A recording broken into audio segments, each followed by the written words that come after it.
Boa noite, espero que você tenha passado uma manhã bem agradável junto com seus queridos, seus filhos, esposa, esposo, família unida, comemorando aí o Dia das Mães. Eu não sei como vocês fizeram, mas que possa ter sido um dia especial, um dia diferente, mas um dia especial onde pudemos lembrar das nossas queridas mães. Vamos agora então partir para a segunda parte do texto de Hebreus capítulo 5, e a primeira parte nós tratamos sobre o sacerdócio humano e como Deus, na sua graça, constituiu a cada crente um sacerdócio real. Então, você e eu somos sacerdotes do Senhor. Que privilégio que Deus nos concedeu pela sua maravilhosa graça. Vamos orar? Eu gosto sempre de buscar a direção de Deus, a oração de Deus, para Ele iluminar a nossa mente, a fim de que possamos compreender mesmo a Sua palavra.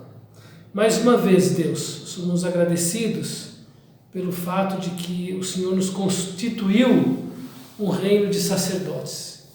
Cada salvo, cada crente, cada pessoa que teve essa experiência maravilhosa de regeneração, foi constituído um sacerdote do Senhor.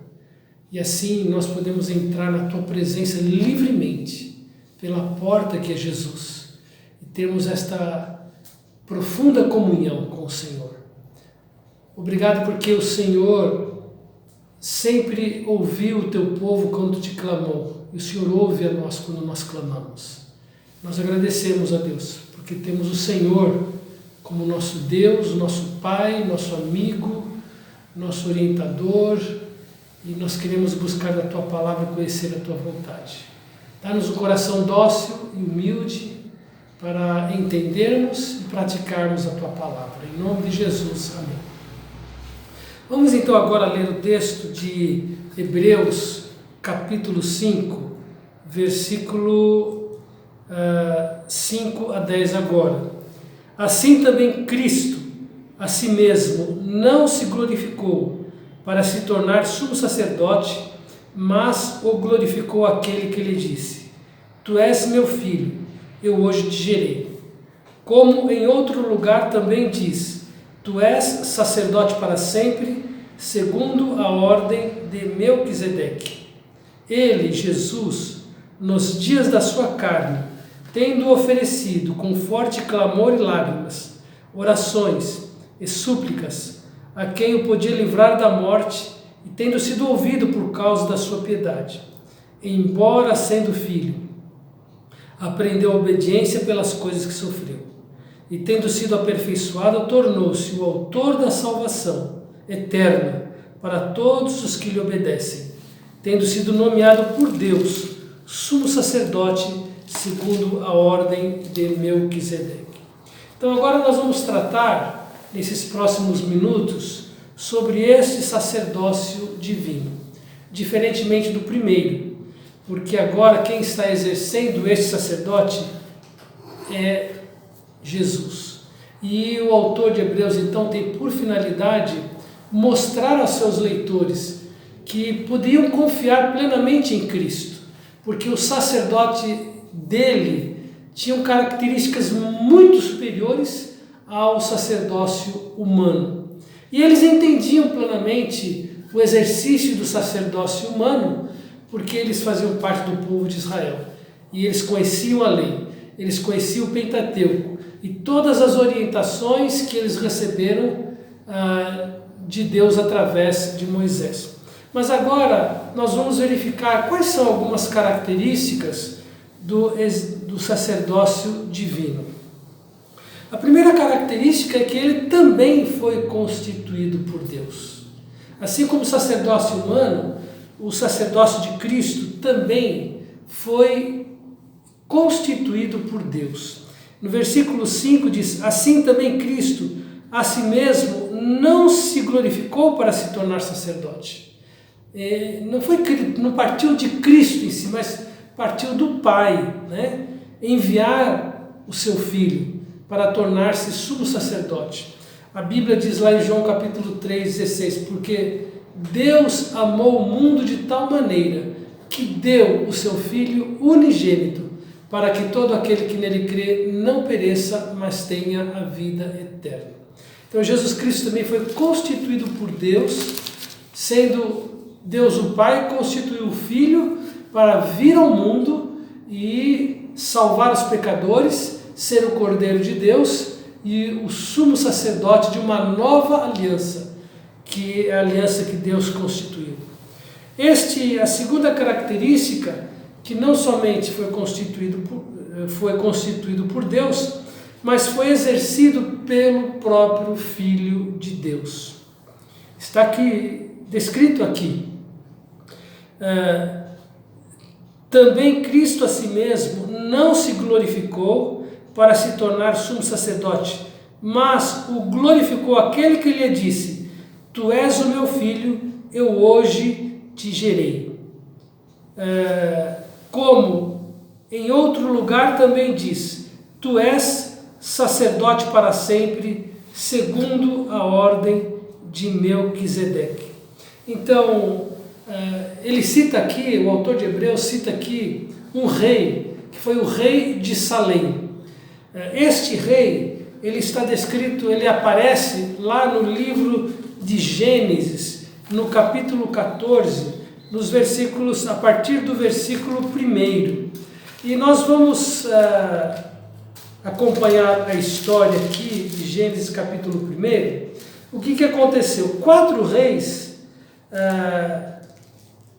se reuniram contra 5 reis.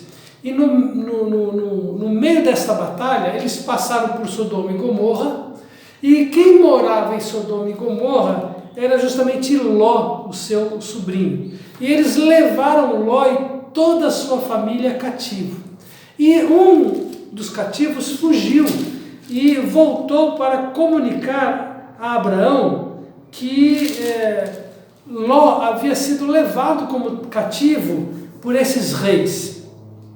Então diz o texto que Abraão reúne vários homens ali da sua casa e eles empreenderam uma emboscada contra estes reis e eles conseguiram libertar a Ló e todos os seus bens, e todos os bens daqueles reis que foram vencidos também.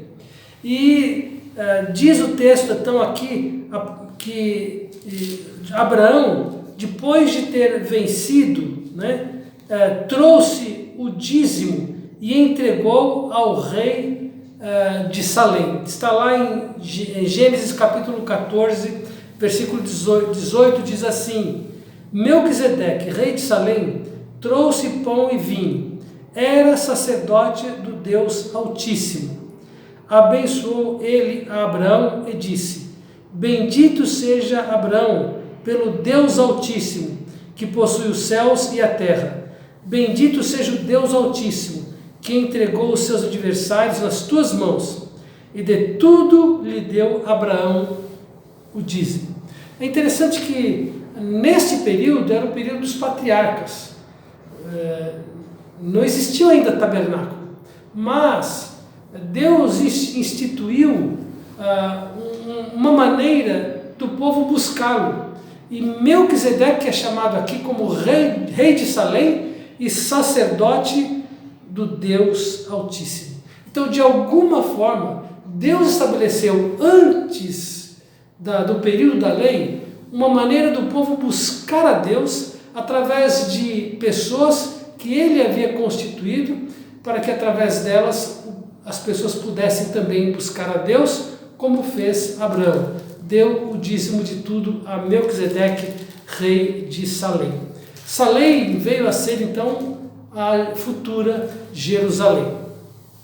Então ele foi exercido, esse sacerdote aqui de Hebreus capítulo 5, esse sacerdote divino, foi exercido pelo Filho de Deus, que é Deus com o Pai. Tá? Deus encarnado. Né? A Bíblia fala que Jesus deixou a glória, se fez homem. Voltando para o texto de João capítulo 1, no princípio era o Verbo estava com Deus e o Verbo era Deus. E o Verbo se fez carne e ele habitou entre nós. Então, este sacerdócio foi exercido pelo próprio Filho de Deus, Deus encarnado. E traz então uma característica diferente do sacerdócio humano. Porque sendo o Filho de Deus a exercer esse sacerdote, ele não precisava fazer sacrifício por si mesmo, porque ele era Deus, ele foi impecável, ele foi o Cordeiro Imaculado. A Bíblia fala que Jesus foi tentado em todas as coisas, à nossa semelhança, porém sem pecado. E isso está descrito justamente aqui no texto de Hebreus, no capítulo 4, que diz no versículo 14: tendo, pois, a Jesus, o Filho de Deus, como grande sumo sacerdote que penetrou os céus, conservemos firmes a nossa confissão. Porque não temos sumo sacerdote que não possa compadecer-se das nossas fraquezas. Antes, foi ele tentado em todas as coisas à nossa semelhança, mas sem pecado. Acheguemo-nos, portanto, confiadamente junto ao trono da graça, a fim de recebermos misericórdia e acharmos graça para socorro oportuno. Então Jesus Cristo, ele não precisou fazer sacrifício por si mesmo. Ele era perfeito, ele era o Filho de Deus e ele se encarnou. E ele compreende, como já disse na mensagem de domingo passado, ele compreende as nossas aflições, ele compreende as nossas dores, ele compreende as nossas angústias, porque ele sofreu como homem, como um ser humano, o infinito Deus homem. E nós podemos então nos achegar junto ao trono da graça e encontrar alívio, socorro por Jesus, que compreende as nossas aflições.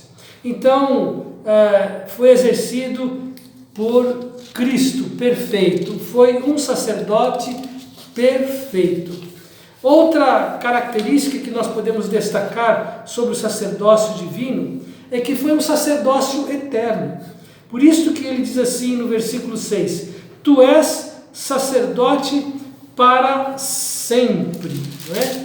Tu és sacerdote para sempre, segundo a ordem de Melquisedeque. Então é eterno. Nós não precisamos de nenhum outro mediador que nos representa, senão só Jesus Cristo. E por isso que outros textos enfatizam que há um só mediador entre Deus e os homens, Jesus. Ele é o nosso Salvador. E ele foi constituído um sacerdote eterno.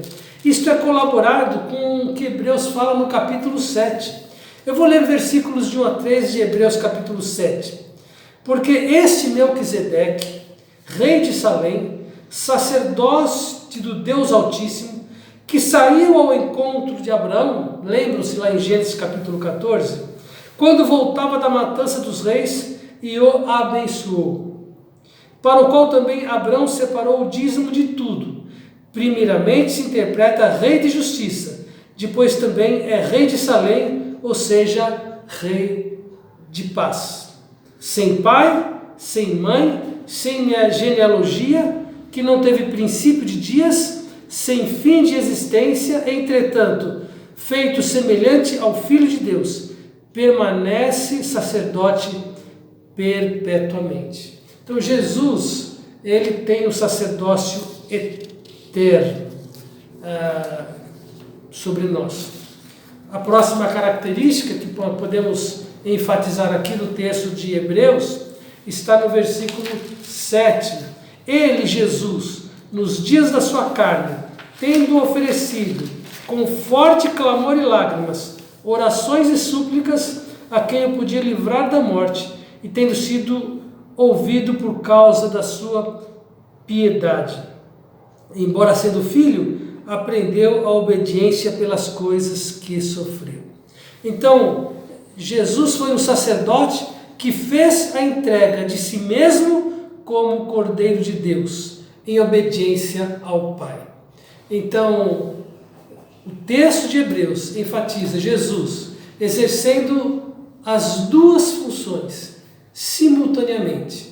Jesus, ele oferece a si mesmo como cordeiro para pagar os nossos pecados, e ele também é o próprio sacerdote que leva o seu próprio sacrifício diante de Deus. Então foi um sacerdote que fez a entrega de si mesmo como cordeiro de Deus pela obediência ao Pai.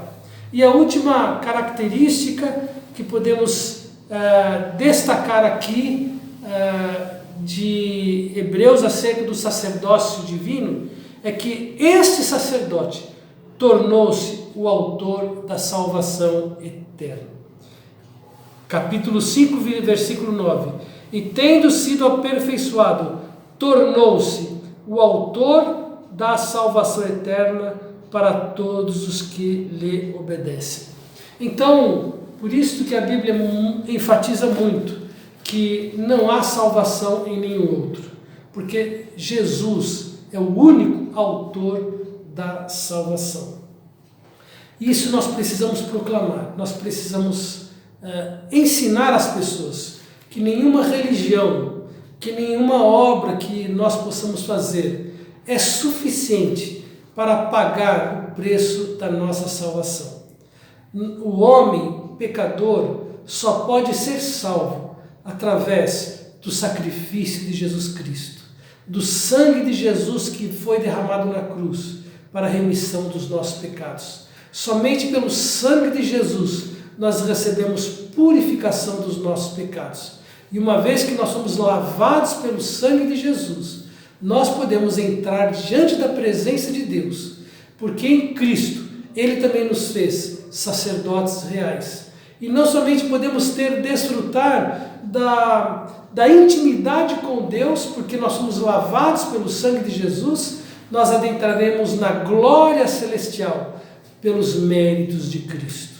Jesus é o Cordeiro, Jesus é o sacerdote, e somente nele nós encontramos a salvação. Se você está me ouvindo nesta noite, se você ainda nunca entregou a sua vida a Jesus, não importa qual a sua religião, não importa o que você tem crido até agora, mas o importante é que a palavra de Deus tem sido proclamada, tem sido ensinada. E nesta noite você ouviu que Jesus é o autor da salvação eterna. E eu convido você a abrir o seu coração. A Bíblia fala que Jesus está à porta e bate. Se alguém ouvir a sua voz e abrir a porta, ele entra na sua vida. E ele perdoa os seus pecados. E ele assegura a você a eterna salvação da sua alma. Decida nesta noite seguir Jesus Cristo. Arrependa-se dos seus pecados. E fazendo isto, você herdará a vida eterna com Deus. Vamos orar ao Senhor. Mais uma vez, Pai, agradecemos ao Senhor a oportunidade de podermos ter acesso ao Senhor, porque Jesus, o sumo sacerdote da nova aliança, ele fez uma obra perfeita por nós. Obrigado por termos o perdão dos nossos pecados e a vida eterna. E se há alguém nesta noite que ainda não entregou a vida a Jesus, ó Espírito de Deus, toque nesta vida para que ela confie somente em Jesus Cristo. Que ela entenda que Jesus é o único mediador, o único Salvador que pode levá-la para o céu. Que ela se arrependa dos seus pecados, creia em Cristo e seja salva pela graça do Senhor. Em nome de Jesus nós oramos. Amém. Que Deus abençoe, uma boa noite, um bom descanso e que quarta-feira estaremos juntos novamente. Muito obrigado.